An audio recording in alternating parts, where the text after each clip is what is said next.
All right, welcome back everybody. I'm Terry and today I'm going to show you how to change the engine mounts on your BMW Z3, or if you have a 3 Series or a similar model, this will be for you.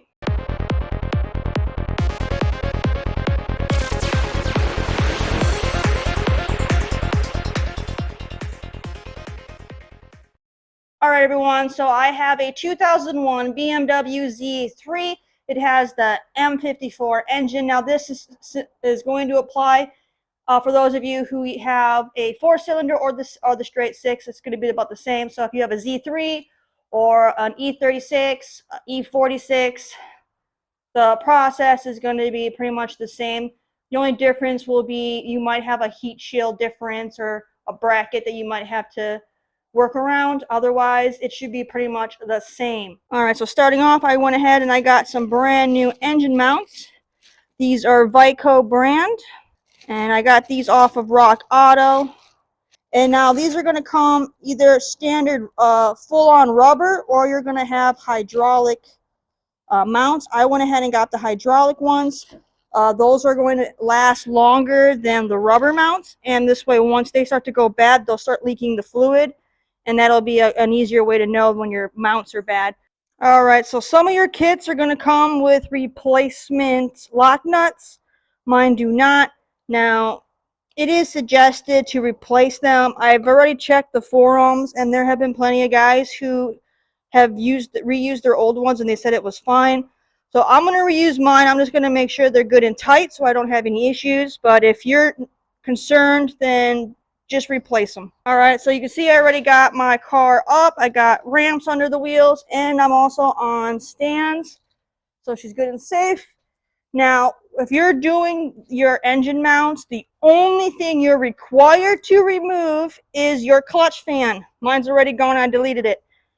You'll see I have my intake manifold and stuff missing, and my airbox missing. You don't have to take all that out. I'm in the process of another project. I'm just doing my mounts while I'm in there, kind of a thing. So we're going to go ahead and get that done. Now, if you have like an E46, you might need to remove your airbox, but it should be pretty straightforward. Now, you'll see right here is the one on the driver side right here. So this is going to be the easiest one to get to, especially since I got all my stuff out here. I can clearly see that one. The tricky one is the one that's going to be on the passenger side if you have an American car or a Canadian car, North American car. It's going to be straight down underneath right in here. Now, depending on which model you have, you might have your secondary air pump right here. You should still be able to access it. It's going to be behind there. You'll just need a nice long extension to get to it, and you're going to want either a wobble or a universal like little joint socket, so that way you can have some movement, because it is on a little bit of an angle. You need a 16mm socket to go ahead and get those off. Now, whatever you do, do not take both of the mounts off at the same time when you do this project. Do one at a time. You want to be able to slip the engine back over the stud on your mount and be able to thread that nut back on. If you take them both off, you're going to have a real hard time lining them both up. Keeping one on is going to make it so that way it's going to line up a lot easier for you and get rid of a lot of stress on your part. So one at a time, and keep in mind that your engine is going to be heavier on your exhaust side. So when you're lifting up the engine, it's going to naturally want to come up higher on the driver's side here, which makes it easier to change that one, but just keep that in mind. That's going to make it harder to do this one. So just keep that in mind, that your engine's going to naturally want to tilt because this side's heavier. Mine is going to be even more so now that my intake manifold is off. So just keep that in mind. You're going to need to, adjust for that when you slip it back on. All right, so what I want to do to get started is I'm going to loosen the top nuts on both of the mounts. I'm going to change the passenger side first on the exhaust side, because I know that's going to be the most difficult one. So I want to get that one done first, because that's going to eat up most of my time. So I want to make sure I have all my time invested available for that one. So we're going to get that one done. So we're just going to loosen the nut. Don't take it off. And we'll take this one off, change it, once we get the new mount on, we'll put the nut on top. Don't fully put it on because we need that flex movement so we can replace the one over on the other side. So let me go ahead and get these loosened, and then we'll go underneath the car and I'll explain more under there. All right, so I'm gonna go here over here. Like I said, 16 millimeter. We're gonna be using a 3/8 drive socket wrench on this, and a nice long extension, possibly a breaker bar. We'll see what happens. Yeah, breaker bar. Got the breaker bar.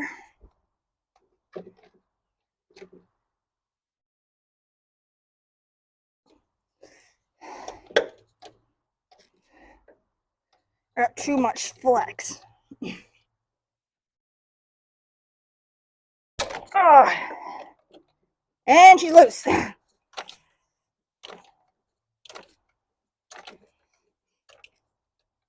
All right, so right down here is the nut, nice and loose.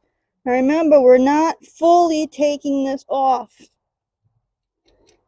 So right now it's off, so let me screw it out a little bit, because we don't want, this way, this will keep this one on so that way we can line up the other one, because we're doing that one first. This one's nice and loose. Let's loosen the top on that side, and then we'll go underneath the car. All right, now over on the passenger side, move these pipes back, and it's going to be, sorry Todd, it's going to be hard to see it from up here on camera, but it's going to be right down there. You can see it straight down. Right down there is the mount on this side, and like I said, you might need a wobble or something that pivots because of the angle it's on, again, because you're going to be up against this exhaust manifold and stuff. So let's go ahead and get in there and break that one loose.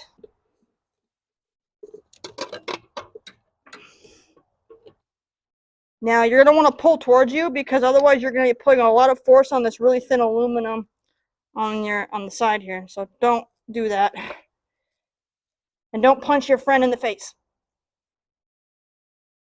Ugh, got it.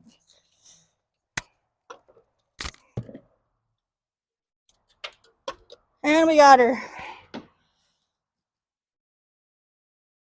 All right, and this is all you're trying to get off, is just the 16 millimeter flange nut.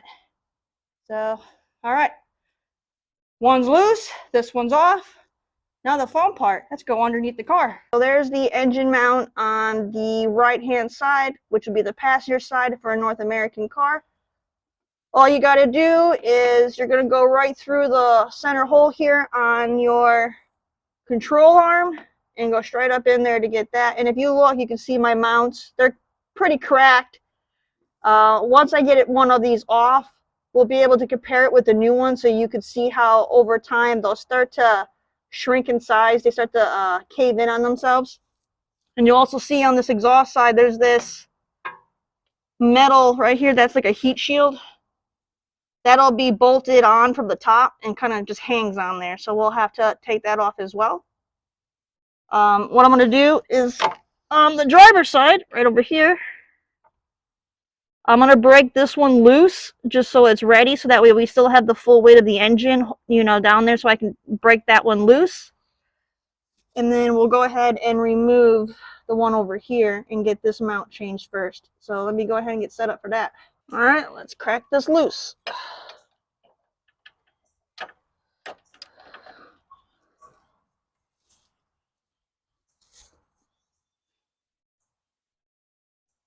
Okay.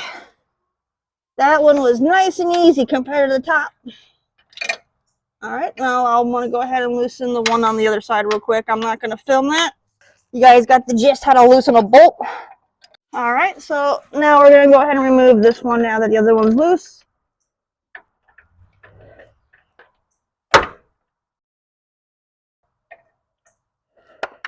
Oh, I almost dropped down my face. All right, that one's off, and that crack was the mount sinking in more with the weight of the engine going on it, since it doesn't have these nuts on there. Now you're going to see your oil pan, and if you have the room for your jack to go on your pan, you want to have a board going across to distribute the weight because you don't want to damage your oil pan. Now on mine, I'm thinking I might have to remove my cross brace. I'm hoping I don't. I'm going to look it over and find out for sure, but I might have to remove my cross brace. I don't think I'm going to have enough room. I might. I'll have to play around with my jack and stuff to see if I have enough room to lift up on the oil pan here. So stay tuned. All right, friends. So this is what Todd and I ended up doing. We didn't want to have to remove my cross brace, so we took a board and we put it up against where the bolt seam is, right along on the bottom of on the side of the pan there, and we used that as our lift point. That allowed us to lift it up the engine, and the mount is ready to be pulled out. That's the way we did it. I'm not recommending this as safe, but we did it. All right, so let's go ahead and pull that mount out, and I'll show you what they look comparison wise. Let's pull that one out. All right, so here's our comparison. Now here's the old mount, and here's your heat shield. You're going to want to keep that. We're going to put, that's going to be interchangeable, so you keep your heat shield. And if we look at the comparison here, thank you, Todd. You put them side by side, you'll see the ring on this one is about here on the new one. So we got a good maybe half inch lost on the old one.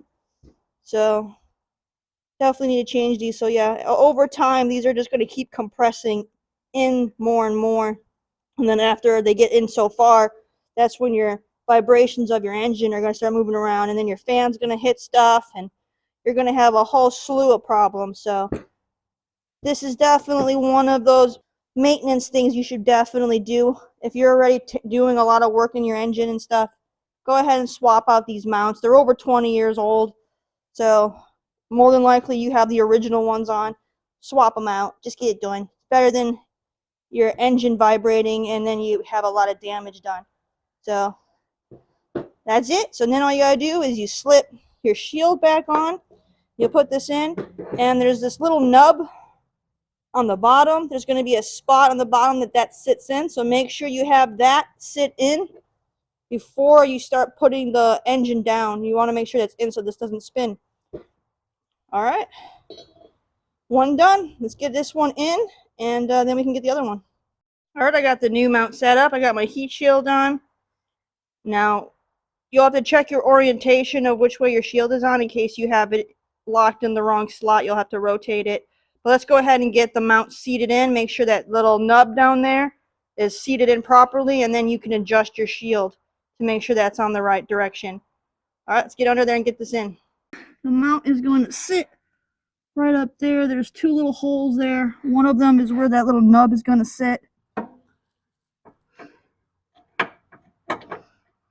Now keep in mind, you might have to raise the engine a bit more because now we'll have a taller mount going in than what we took out.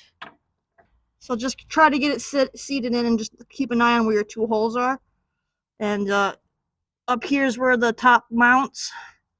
And you got your two holes down here. One's for your bolt and the other one's where the little nub will sit. I'll give you a close-up once I get my mount in place. We managed to get this one seated in. So put the bolt that goes on the bottom, we got that stud to go in first, and then the little nub sits next to that. Once we got that in, I went ahead and got the heat shield kind of set in place. Now this is where having a buddy will come into handy because it makes it really difficult to try to line up the stud on top to go through the engine mount part to bolt it down, and so you got to basically kind of adjust it by hand really carefully while someone slowly lowers the engine down a bit, so that way you can't really see it because the shield's there, but so that way that stud on top goes through the mounting bracket above it. So I adjusted it while Todd slowly lowered it, and then I put the nut I threaded it on by hand. It's snug by hand.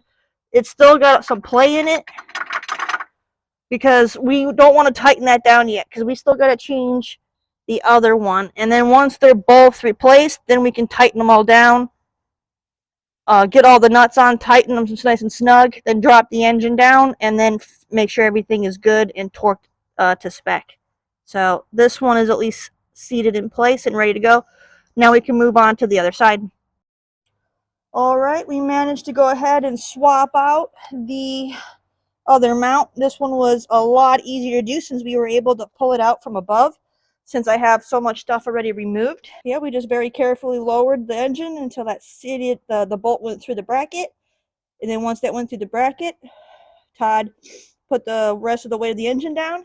I made sure though before he dropped it that that nub was in place down below so that way it wouldn't rotate.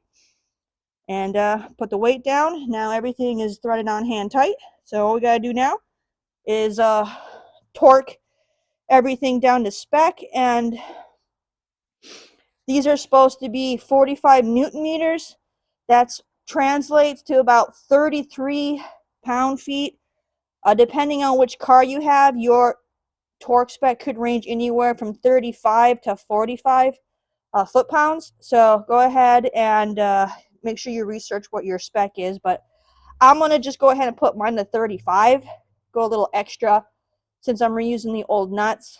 And plus, with the long extension, I might lose a little bit of the torque there. So just go ahead and tighten everything down real good. So this one we're going to torque down. I got this set at 35 foot-pounds. There she is. All right. And then just torque them all down like that.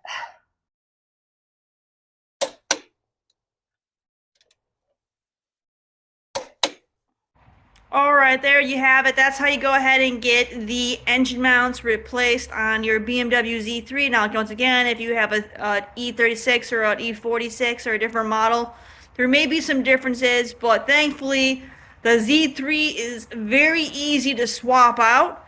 There isn't anything blocking either mount, so you can easily get them in and out with no problem. I do recommend having a friend assist you so you can have someone to slowly lower the engine and so you can guide the mount into place, and it goes pretty smooth. But great work, and we have more projects to come, so you don't want to miss out on that. So go ahead and give the video a like if you enjoyed what you saw, subscribe, and check me out over on Instagram at CoolCatTerri, and we'll be back with more on the Z3. Bye. You have enough light? Yeah. It's good because you're not going to have shit on stuff on the other side. Freaking wobble. I hate them. I hate these things. It's just too loose? The wobble, it keeps bending like that on me. Okay. And I need it like Now that. you fix that. No, I don't. I need another Todd hack. Oh, thanks. No, I didn't see it. Oh no! We're not getting torque yet. Oh, I got it on. Woo! All right. Now you're done fighting your wobble, and you get that on there. There we go. Don't fight your wobble.